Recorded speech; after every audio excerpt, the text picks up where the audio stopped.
Ora viva, sejam todos bem-vindos a mais uma edição do nosso e vosso programa Sabedoria Conjugal com o casal Helder e Flora. E aqui falamos com amor sobre relacionamentos, fé e família. Este é o segundo vídeo da série Como Lidar com a Família do Cônjuge e hoje nós vamos falar de como lidar diretamente ou indiretamente com aqueles familiares que são tóxicos, que são intrusos e muitas das vezes com aquilo que nós chamamos mau comportamento. Nem todo familiar do cônjuge vai te acolher com amor. Às vezes encontramos pessoas que criticam, manipulam ou querem controlar o nosso casamento. Ignorar esta situação, este problema, não é o ideal. Então fica conosco até o final deste vídeo que poderemos trazer aqui dicas para saber enfrentar esta situação. Vamos ao vídeo. Antes de mais, vamos ler a Bíblia Sagrada em Gênesis capítulo 2, verso 24. Amém. Que diz assim a palavra. Amém. Por isso, o homem deixa a casa do pai e da mãe para se unir com a sua mulher e ficam a ser um só corpo. Palavra do Senhor. Amém. Quando falamos sobre interferência da família na vida do casal, é um assunto bastante delicado e sensível. É um assunto que muitas das vezes os casais enfrentam em silêncio. Mas como lemos a Bíblia Sagrada no livro de Gênesis 24, nós queremos entender que a Bíblia está dizendo, deverá o homem, é um mandamento, deverá o homem deixar pai e mãe, unir-se à sua esposa e juntos serão um só. Nós devemos entender que o casamento começa a partir do momento em que ambos decidem deixar as suas famílias e unirem-se e vão criar o seu próprio lar. Isso é família, o que quer dizer que apesar da família extensa, que é aquela que engloba pais, mães, avós, irmãos, tios, primos, o princípio da família começa ali, quando um casal decide unir-se, né, para começar uma nova família. Então, é ali que começam, às vezes, muitos intrusos e é preciso que, às vezes, né, o casal deve se impor para que tenha uma relação sadia. O casal deve realmente se impor, colocando limites. Yes. Porque é daí que começa tudo. Nós devemos, né, quando já estamos a viver a dois, nós devemos saber criar limites. Limite é como se fosse uma barreira que nós vamos colocar no nosso relacionamento, né? É uma marcação do nosso território. Com o intuito de nos proteger. Sim. E também proteger os nossos familiares. Familiares, exatamente. Quando não se tem limite no relacionamento, acontece de tudo. Acontece coisas que depois vamos sair machucados. Então, o que nós devemos fazer é colocar limites. É começar mesmo colocando limite. Saber que, não, daqui até o sítio X eu não devo avançar mais. Assim como também do outro lado ele vai saber que de lá para cá ele não deve avançar. O princípio de tudo é colocar limites. Né? Isso foi algo que a gente fez, felizmente, desde o princípio do nosso casamento. Nós impusemos limites. Por exemplo, quando falamos de familiares tóxicos ou de pessoas desagradáveis, possamos assim dizer, dentro da nossa casa, muitas vezes nós não gostamos. Isso também tem muito a ver com o tipo de coisas que nós gostamos. Por exemplo, nós não gostamos de confusão, nós não gostamos de festas, nós não gostamos de bebedices, nós gostamos da igreja, nós gostamos das nossas coisas religiosas, espirituais. Nós gostamos de um ambiente mais ameno, nós gostamos de uma música leve, uma conversa, um almoço. E as pessoas que nos conhecem sabem que nós somos especialistas em fazer almoços, né, com a nossa juventude, receber pessoas. Nós gostamos muito disso, mas nós não gostamos de certos ambientes. Então, as pessoas, ao chegarem até nós, eles já sabem, nós colocamos esses limites. Não, aqui músicas do estilo Y não toca, músicas com letras desse tipo não toca. E olha que nós somos pessoas muito populares entre as pessoas e não temos problemas com essas pessoas, embora nós colocamos limites. Por quê? Por causa daquela questão do respeito, né? A maneira como você vai impor os limites. Sim, exatamente. Da maneira como nós impomos os limites é que vai ditar tudo. E nós devemos ser pessoas que vêm, né, e colocam as suas regras de uma maneira harmoniosa. Né? Nós devemos ter nossas regras. E cada pessoa que se juntar a nós, ela deve obedecer às nossas regras. E nós estamos na nossa casa. quem manda na nossa casa somos Somos mesmo nós, né? Exatamente. Nós mandamos na nossa casa e nós não devemos aceitar coisa que nós não gostamos dentro da nossa casa. Nós devemos ser capazes de falar, né? Em bom tom, com calma, conversar, né? Mostrar aquilo que nós, né, gostamos que aconteça dentro da nossa casa, né? As nossas regras. Até nós chamamos, né, os mandamentos, né? Os mandamentos, e muitos até já conhecem. Nós impomos, nós temos nossos mandamentos para quem uma pessoa que nós recebemos, e especialmente aquelas pessoas que vão passar muito tempo conosco. Nós procuramos conversar já com essa pessoa de primeira. De primeira, logo que nós recebemos essa pessoa, nós sentamos, convidamos essa pessoa, sentamos com ele, conversamos calmamente e expomos os nossos mandamentos. Né? E aquilo que nós temos falado sempre, se fala muito, que é a falta de comunicação. A falta de comunicação é um dos maiores causadores de desastres nos relacionamentos mais variados. Eu digo sempre, relacionamento entre casais, que é o relacionamento amoroso, relacionamento de pai e filhos, entre amigos, entre pessoas familiares.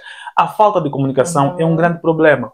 Por exemplo, se você não gosta, né, que alguém chega na tua casa e fica a fazer barulho, ou faça alguma coisa que você não gosta, tipo grita, faz coisa, você diz, não, eu não gosto disso. Sim. Há pessoas que só suportam, isso fica no coração, porque, por exemplo, é cunhado, é marido, é irmão do meu marido, se eu falar, vão pensar que eu não gosto, mas também você não pode viver com esse dissabor. O que acontece? Nós, como cristãos, em primeiro lugar, somos chamados a amar a Deus, depois amar ao próximo como nós amamos a nós mesmos. Então, esse é um princípio. E a Bíblia vai nos declarar e nos fala como um mandamento. Diz assim, no que depender de ti, tende paz com todo mundo. Ou seja, nós, na nossa abordagem, ao tentar explicar a alguém sobre as nossas regras, nós falamos sobre regras, mas nós chegamos e falamos assim, olha, aqui nós temos regras, na minha casa, quem faz isso? Não, é com paz, porque nós não queremos ter guerra com as pessoas, nós queremos ter paz com as pessoas. Então, há pessoas, isso é verdade, no mundo vai ter pessoas agradáveis aos nossos olhos e desagradáveis aos nossos olhos. Há pessoas que nós achamos desagradáveis, mas se calhar para os outros são agradáveis. Então, nós temos aquilo que é o bom senso, né, ao explicar e ao conversar com essas pessoas, porque é necessário que nós deixamos bem a nossa relação para que nós não tenhamos guerra, mas sim paz com essas pessoas que nós vamos colocar as nossas regras. Exatamente. Nós devemos conversar de uma maneira harmoniosa, de uma maneira boa, de uma maneira tranquila. É daí que vai fluir o diálogo perfeito. Muitas das vezes as pessoas não nos entendem da maneira que nós vamos falar, né? Da maneira conforme nós falamos. Para que haja entendimento, a pessoa tem que ser clara e objetiva. Clara e objetiva e falando de uma maneira harmoniosa. E nós devemos realmente falar. Tem pessoas que não falam. Tem pessoas que não falam mesmo, trancam-se. Tem pessoas até que preferem falar com outras pessoas. Eu não gosto quando a fulana vem na minha casa. Ela faz isso, assado cozido, mas na própria fulana não consegue chamar a pessoa. Ele diz, olha, fulana, quando você vem para minha casa, eu não gosto quando você faz aquilo, quando você faz assado e cozido. É daí que vem tudo, os problemas. Por isso é que nós devemos saber falar mesmo, com entendimento, com calma.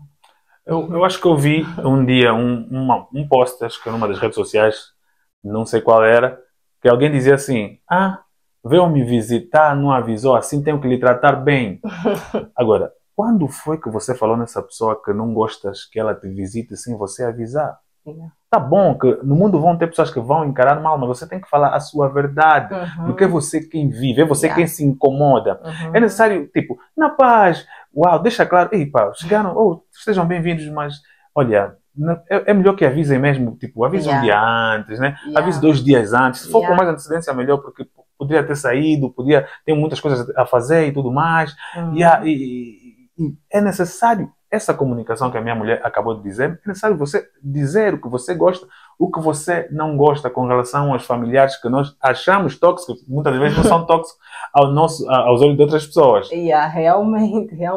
E devemos ver realmente esse lado, né, de entendimento, porque, né, tem pessoas, o mundo, nós somos totalmente diferentes, né? Somos totalmente diferentes. Cada um nasceu com a sua educação, né? Cada um vive num meio que ele recebe uma educação diferente da nossa, diferente da tua, a sua cultura, a sua maneira, né, de lidar com certas coisas. Certo. E cabe a nós entendermos também esse lado, porque muitas das vezes mesmo aquele comportamento mau, errado que essa pessoa tem, né, muitas das vezes em função da falta de educação dessa pessoa que não teve, ele não recebeu uma educação boa, ele não teve alguém que lhe orientasse, que lhe ajudasse, ele também nasceu numa cultura diferente da tua. Então nós devemos ser capazes de entender esse lado das pessoas, né? Devemos entender.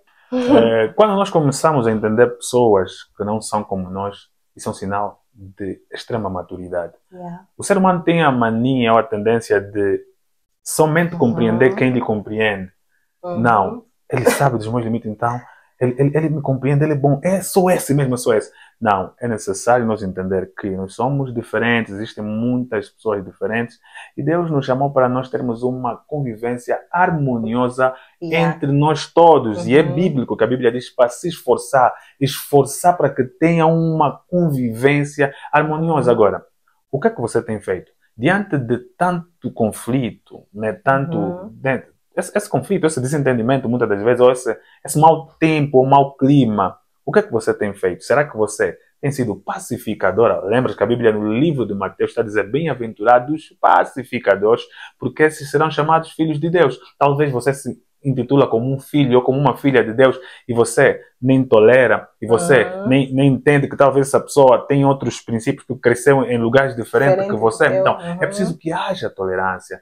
Tem há um senhor, ele chama-se Josué Gonçalves. Ele é pastor, é brasileiro, é um senhor, é um guru, ele é uma das autoridades a nível de falar de relacionamento, de liderar e ensinar casais o melhor caminho. Ele disse assim, quando você casa é como se fosse comprar um CD por causa de uma só música, mas você tem que levar todas. Ou seja, nós sabemos que em Angola e não só, há músicos que batem por causa de uma só música. Eu gosto da música desse cantor. Vais comprar o CD dele, não vais encontrar só essa música, vais encontrar outras músicas. Então, é assim, você vai à busca de uma mulher, de um homem, mas você vai encontrar que tem uma irmã, às vezes uma irmã terrível, uma irmã mesmo que não facilita.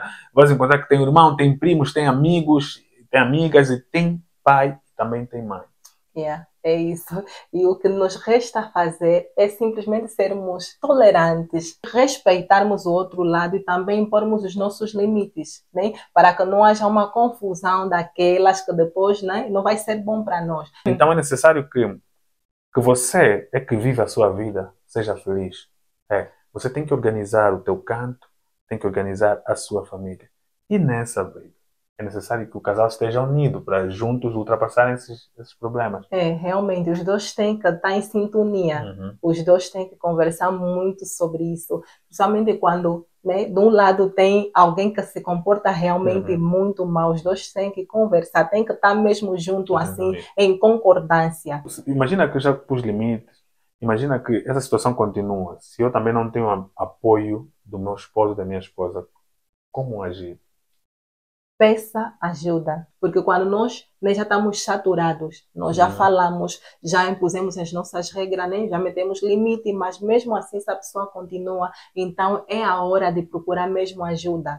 E é importante saber que a primeira ajuda é muito importante que seja externa, conforme a minha mulher falou, seja externa, vai buscar ajuda externamente, num pastor, num conselheiro, numa pessoa idônea que você conhece, que tem experiência e que pode dar luzes para o vosso relacionamento. É importante que você vai buscar primeiro esse conselho fora, porque muitas das vezes nós vamos buscar primeiro na família e vamos nervosos, né, a explicar coisas. Minha mulher lá em casa, a mulher não quer que vocês vão, ou ela tá triste, está chateada com o comportamento do João, do fulano, do ciclano, e depois a família na qual você vai contar isso é que vai ficar com uma má imagem, né, com uma má imagem da sua esposa ou do seu esposo. Então, quando está nervoso, de preferência buscar primeiro ajuda externa, depois se chegar num nível mais extremo, aí, né, com a ajuda também do conselheiro, do psicólogo, aí podemos reunir famílias para então que chegue num consenso melhor, mas evite o máximo dos possíveis reunir famílias. Evitem o máximo. Então, essa foi mais uma edição do nosso programa Sabedoria Conjugal. Nós somos o casal Helder e Flora e pedimos que, por favor, deixe o like, comenta, partilha com alguém. Nós não podemos falar muito porque também o tempo é pouco. Este foi o segundo vídeo da série Como Lidar com a Família do Cônjuge e vamos fazer outros vídeos. Então esteja conosco. Pedimos que a paz do Senhor esteja com você e com a sua família. Paz. Bye.